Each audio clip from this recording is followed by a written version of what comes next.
There was something gnawing at me, the crazy in his eyes too hard to miss. I eventually moved to Denver to take a position teaching poetry and work at a friend's law firm. The second Christmas I was there, I got the call. A friend from Charlotte relayed the following. He had found his white girl and gotten married. They seemed happy at first, but slowly began fighting more and more. It spilled over into the venue, and often they had to be separated by friends from physically attacking one another in public. One friend, later thinking back, remembers the last time she saw them together. Him pushing his wife, followed by her throwing a drink in his face and scratching his neck deep enough to draw blood.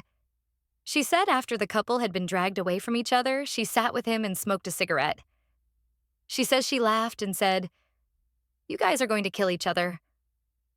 Around Christmas last year, his wife just stopped coming to the bi-weekly events they both attended regularly. He explained it away that they were on a break.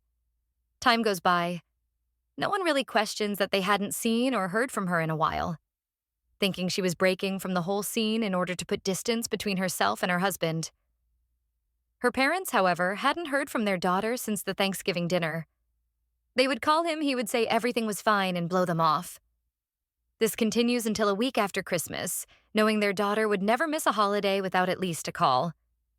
They call the police, send them to the couple's home for a well-body check. The cops arrive, knock on the door, and are let in. They ask him where she is. He replies she is in the bedroom. He shows them to the room, and there she lay, dead for weeks, rotting in their bed. Oh, and he killed her little dog, too. During this time, he had been attending events, hosting hip-hop nights, even publishing a blog on making a marriage work on one of the local organization's site.